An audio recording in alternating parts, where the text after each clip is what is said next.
This is the story of a man named Stanley. Stanley worked for a company in a big building where he was employee number 427. Employee number 427's job was simple. He sat at his desk in room 427 and he pushed buttons on a keyboard. Orders came to him through a monitor on his desk, telling him what buttons to push, how long to push them, and in what order. This is what employee 427 did every day of every month of every year. And although others might have considered it soul-rending, Stanley relished every moment that the orders came in, as though he had been made exactly for this job. And Stanley was happy. And then one day, something very peculiar happened. Something that would forever change Stanley. Something he would never quite forget. He had been at his desk for nearly an hour when he realized that not one single order had arrived on the monitor for him to follow. No one had showed up to give him instructions, call a meeting, or even say hi. Never in all his years at the company had this happened, this complete isolation. Something was very clearly wrong. Shocked, frozen solid, Stanley found himself unable to move for the longest time. But as he came to his wits and regained his senses, he got up from his desk and stepped out of his office.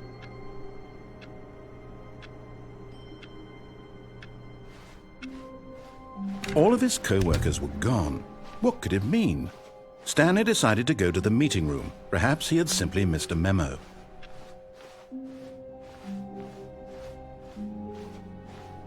When Stanley came to a set of 2 open doors, he entered the door on his left.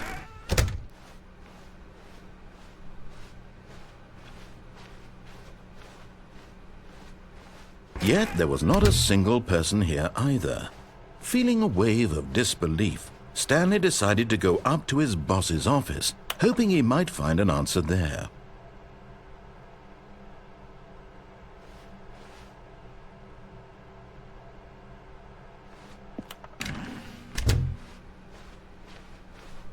Coming to a staircase, Stanley walked upstairs to his boss's office. But Stanley just couldn't do it. He considered the possibility of facing his boss, admitting he had left his post during work hours. He might be fired for that. And in such a competitive economy, why had he taken that risk? All because he believed everyone had vanished? His boss would think he was crazy. And then something occurred to Stanley. Maybe, he thought to himself, maybe I am crazy. All of my co-workers blinking mysteriously out of existence in a single moment for no reason at all? None of it made any logical sense. And as Stanley pondered this, he began to make other strange observations. For example, why couldn't he see his feet when he looked down? Why did doors close automatically behind him wherever he went? And for that matter, these rooms were starting to look pretty familiar. Were they simply repeating? No, Stanley said to himself, this is all too strange. This can't be real. And at last, he came to the conclusion that had been on the tip of his tongue. He just hadn't found the words for it. "I'm dreaming!" he yelled. "This is all a dream." Oh, what a relief Stanley felt to have finally found an answer, an explanation. His co-workers weren't actually gone. He wasn't going to lose his job. He wasn't crazy after all. And he thought to himself, I suppose I'll wake up soon. I'll have to go back to my boring real-life job pushing buttons. I may as well enjoy this while I'm still lucid. So he imagined himself flying and began to gently float above the ground. Then he imagined himself soaring through space on a magical starfield, and it too appeared. It was so much fun, and Stanley marveled that he had still not woken up. How was he remaining so lucid? And then perhaps the strangest question of them all entered Stanley's head. One he was amazed he hadn't asked himself sooner. Why is there a voice in my head dictating everything that I'm doing and thinking? Now the voice was describing itself being considered by Stanley, who found it particularly strange. I'm dreaming about a voice describing me thinking about how it's describing my thoughts, he thought. And while he thought it all very odd and wondered if this voice spoke to all people in their dreams, the truth was that, of course, this was not a dream. How could it be? Was Stanley simply deceiving himself, believing that if he's asleep, he doesn't have to take responsibility for himself? Stanley is as awake right now as he's ever been in his life. Now, hearing the voice speak these words was quite a shock to Stanley. After all, he knew for certain, beyond a doubt, that this was in fact a dream. Did the voice not see him float and make the magical stars just a moment ago? How else would the voice explain all that? This voice was a part of himself too. Surely, if he could just... He would prove it. He would prove that he was in control, that this was a dream. So he closed his eyes gently, and he invited himself to wake up. He felt the cool weight of the blanket on his skin, the press of the mattress on his back, the fresh air of a world outside this one. Let me wake up, he thought to himself. I'm through with this dream. I wish it to be over. Let me go back to my job. Let me continue pushing the buttons. Please, it's all I want. I want my apartment, and my wife, and my job. All I want is my life exactly the way it's always been. My life is normal. I am normal. Everything will be fine. I am okay.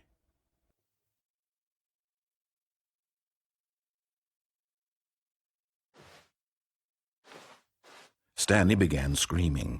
Please, someone, wake me up. My name is Stanley. I have a boss. I have an office. I am real. Please, just someone tell me I am real. I must be real. I must be. Can anyone hear my voice? Who am I? Who am I? And everything went black.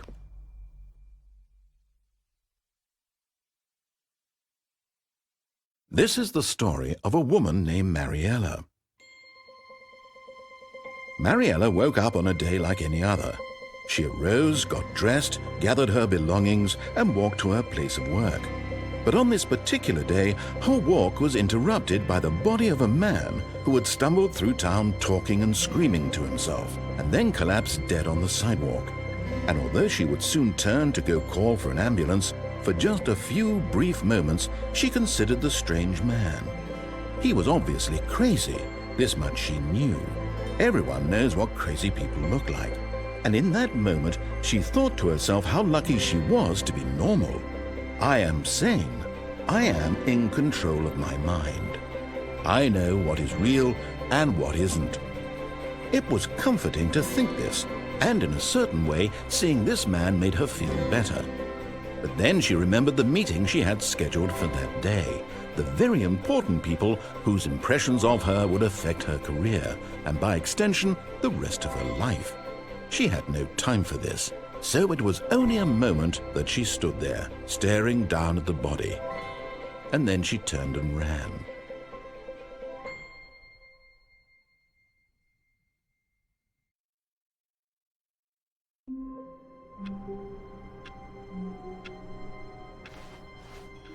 All of his co-workers were gone. What could it mean? Stanley decided to go to the meeting room. Perhaps he had simply missed a memo.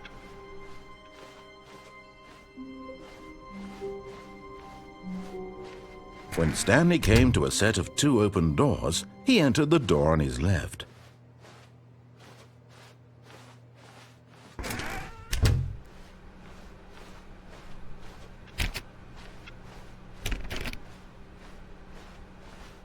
Yet there was not a single person here either. Feeling a wave of disbelief, Stanley decided to go up to his boss's office, hoping he might find an answer there.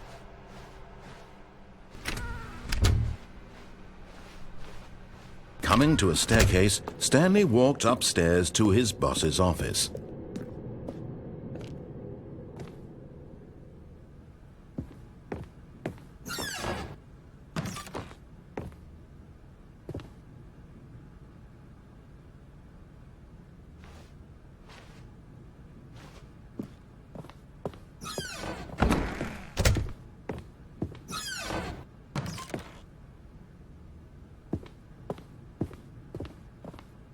Stepping into his manager's office, Stanley was once again stunned to discover not an indication of any human life. Shocked, unraveled, Stanley wondered in disbelief who orchestrated this. What dark secret was being held from him? What he could not have known was that the keypad behind the boss's desk guarded the terrible truth that his boss had been keeping from him. And so the boss had assigned it an extra secret PIN number, 2845. But of course, Stanley couldn't possibly have known this.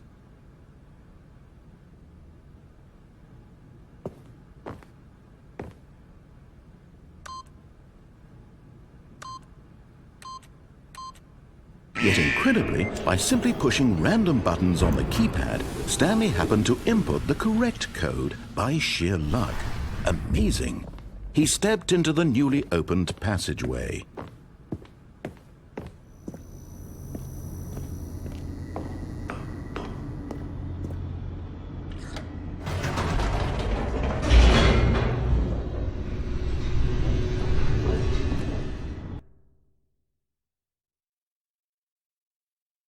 Descending deeper into the building, Stanley realized he felt a bit peculiar.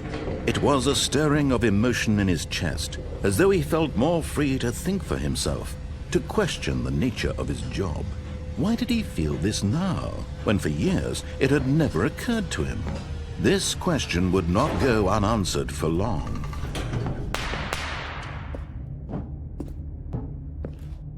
Stanley walked straight ahead through the large door that read Mind Control Facility. Although this passageway had the word Escape written on it, the truth was that at the end of this hall, Stanley would meet his violent death. But of course, Stanley thought better of it and realized he simply had too much to live for.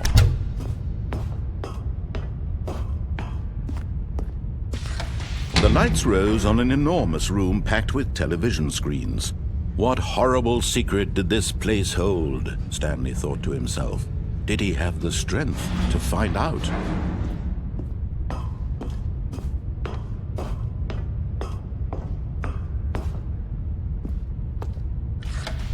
Now the monitors jumped to life, their true nature revealed. Each bore the number of an employee in the building, Stanley's co-workers.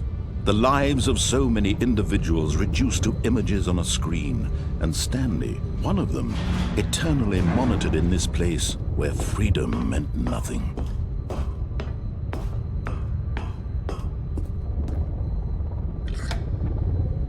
This mind control facility, it was too horrible to believe. It couldn't be true. Had Stanley really been under someone's control all this time? Was this the only reason he was happy with his boring job? That his emotions had been manipulated to accept it blindly? No, he refused to believe it. He couldn't accept it. His own life in someone else's control? Never! It was unthinkable, wasn't it? Was it even possible? Had he truly spent his entire life utterly blind to the world? But here was the proof, the heart of the operation. Controls labeled with emotions, happy or sad or content. Walking, eating, working, all of it monitored and commanded from this very place. And as the cold reality of his past began to sink in, Stanley decided that this machinery would never again exert its terrible power over another human life. For he would dismantle the controls once and for all. Oh, Stanley, you didn't just activate the controls, did you? After they kept you enslaved all these years, you go and you try to take control of the machine for yourself. Is that what you wanted? Control? Oh, Stanley, I applaud your effort, I really do. But you need to understand, there's only so much that machine can do.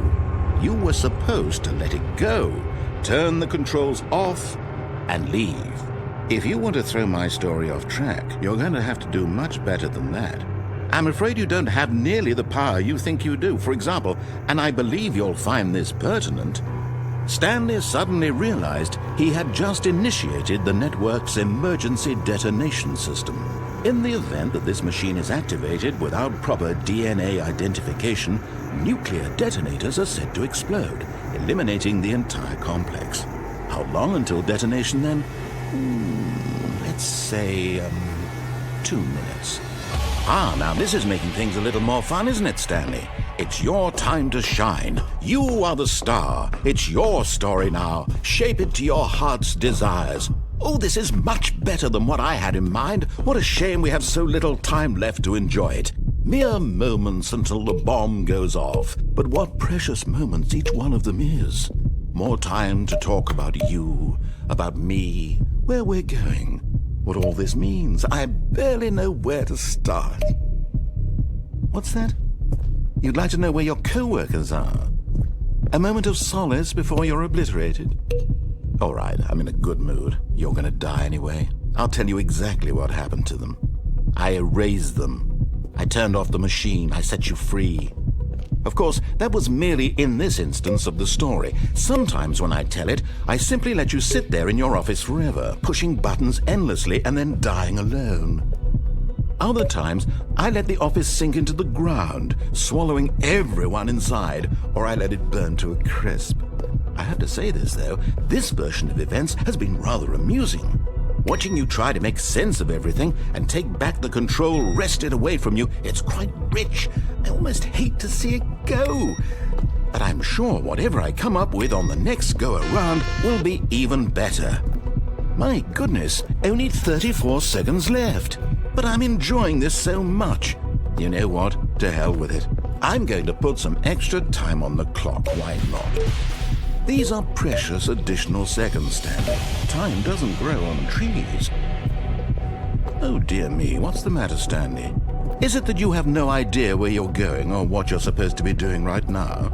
Or did you just assume when you saw that timer that something in this room was capable of turning it off? I mean, look at you.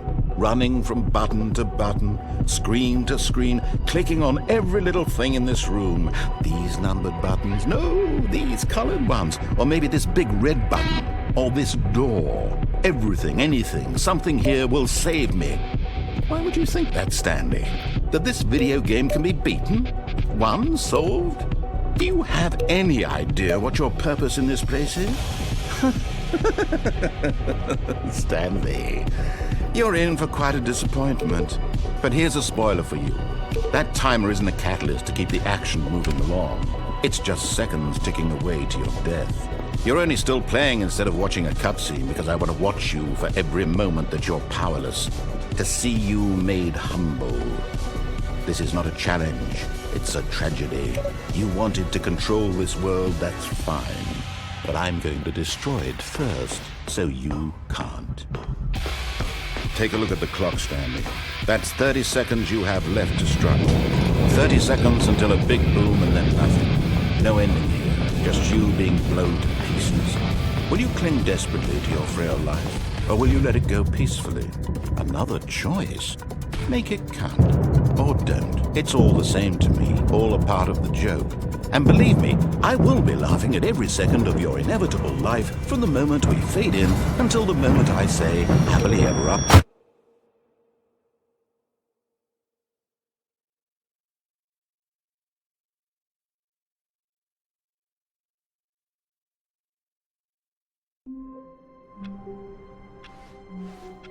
All of his co-workers were gone.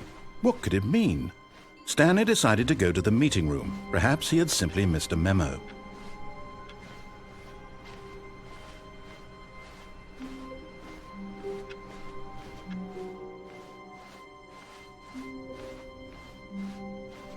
When Stanley came to a set of 2 open doors, he entered the door on his left.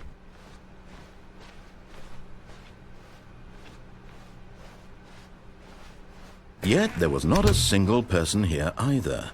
Feeling a wave of disbelief, Stanley decided to go up to his boss's office, hoping he might find an answer there. Coming to a staircase, Stanley walked upstairs to his boss's office.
Stepping into his manager's office, Stanley was once again stunned to discover not an indication of any human life.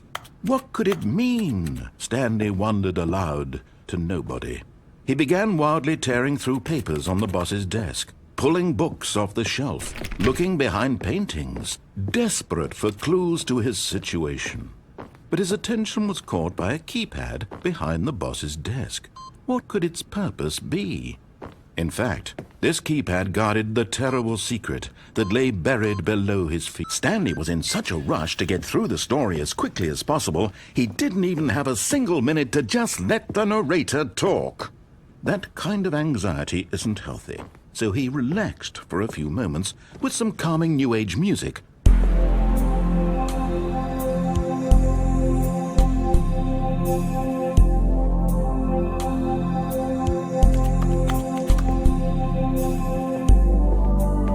Feeling soothed and rejuvenated, Stanley calmly walked forward into the opened passageway.